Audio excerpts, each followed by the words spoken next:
Tomato গাছে যখন ভুরি ভুরি ফুল আসবে, একদম ঝাঁকিয়ে পড়বে, উপর থেকে নিচ পর্যন্ত একটি যত্ন, একটি খাদ্য বরাবর আমি দিয়ে থাকি।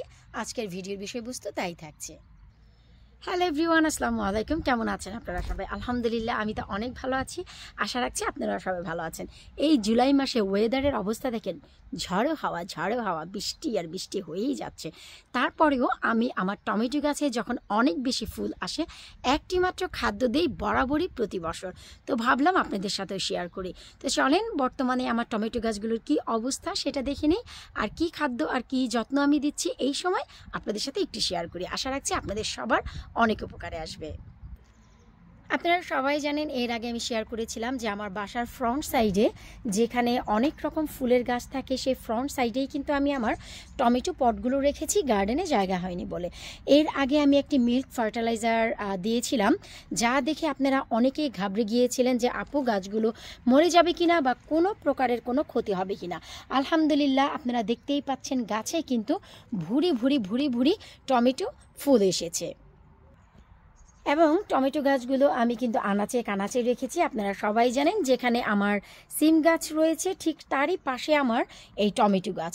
আপনারা যদি একটু নোটিস করেন তাহলেই দেখতে পাবেন কি পরিমাণ টমেটো গাছে ফুল এসেছে। এই যে দেখেন, একদম মানে ঝাঁকে ঝাটকা যারে বলে কারেন্ট জালে আটকা, ঠিক সেই রকম টমেটো ফুল কিন্তু আপনারা দেখতে পাচ্ছেন। এই যে দেখেন, একদম উপর থেকে নিচ পর্যন্ত আপনারা যদি একটু নোটিস করেন শুধু দেখতে পারবেন কি পরিমাণ ফুল এসেছে আমার সেই যত্নের কারণে। এবং সেই যে আমি খাদ্য দিয়েছিলাম, এই যে দেখেন কিছু কিছু টমেটো অলমোস্ট চলে আসা শুরু হয়েছে। এই যে দেখেন, আলহামদুলিল্লাহ, এগুলো এত ভালো জাতের টমেটো আর এগুলো আমার নিজের বানানো বীজ। তো এই যে দেখতে পাচ্ছেন যে এত পরিমাণে ফুল এসেছে আমার কিন্তু সেই একটি খাদ্যের কারণে। তারপর যখনই আমার গাছে এত পরিমাণে ফুল আসে, আমি গাছে মাত্র একটি খাদ্য এবং একটি যত্ন দেই। আর সেটা হচ্ছে যে যখনই আমি দেখলাম যে এতগুলো ফুল এসেছে, ফার্স্ট অফ অল আমি প্রত্যেকটি বড় বড় পাতা ছাঁটাই করেছি গতকালকে। তার একটি ভিডিও আমি শেয়ার করতে পারিনি, তবে আমি আপনাদের একটু দেখাচ্ছি, আপনারা বুঝতে পারবেন। এই যে দেখেন, এই যে আমরা যে পাতাগুলো কেটেছি, এই যে তার ডালগুলো, এই যে আমি একটু দেখাচ্ছি, এই যে দেখেন আমি ছাঁটাই করেছি অনেক পাতা, তার ডালগুলো। সো ফার্স্ট যে যত্নের ভিতরে যেটা আসে, আমি সবার আগে এই যে সবগুলো বড় বড় ডাল ছাঁটাই করেছি। আমি চাইলে আজকেও পারতাম ভিডিওটি করতে, কিন্তু গতকালকে যেহেতু আমার বাসার সামনে অনেক ফুলের গাছ, সেগুলোকে ট্রিমিং করেছি, এই যে দেখতেই পাচ্ছেন। সো এর জন্য আমি সাথে সাথে এই পাতাগুলো ট্রিমিং করেছি যেন একই সাথে বিনে দিয়ে দিতে পারি। সো এই হচ্ছে যত্নের ভিতরে যত্ন। তারপর খুবই মোস্ট ইম্পর্ট্যান্ট একটি খাদ্য আমি এই সময় ব্যবহার করি, সেটা কি চলেন সেটা আপনাদের সাথে শেয়ার করি।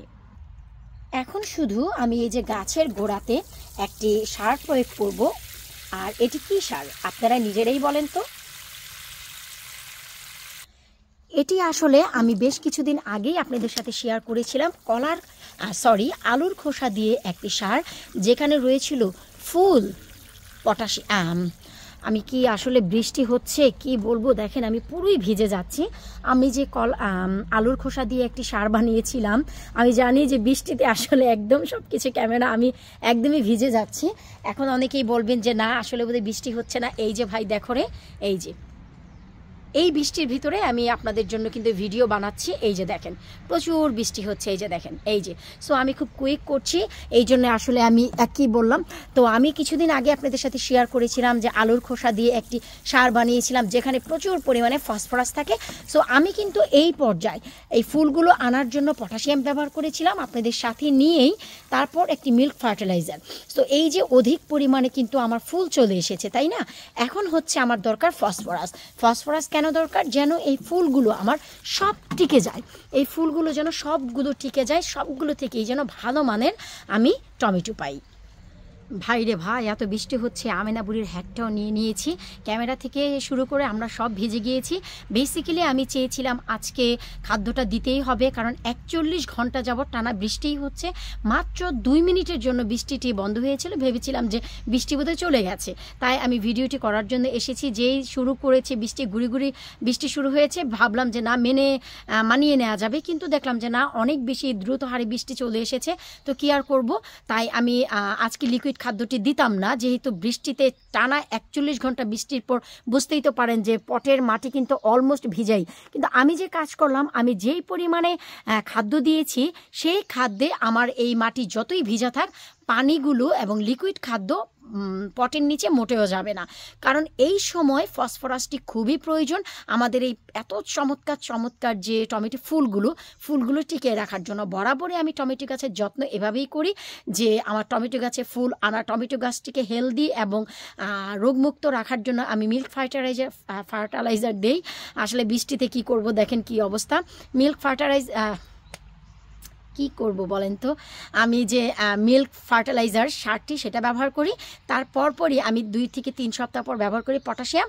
এই যে পটাশিয়ামের কারণে দেখেন এত ফুল আসে, আর এই ফুলগুলোকে টিকিয়ে রাখার জন্য এই সময় এই একটি যত্ন।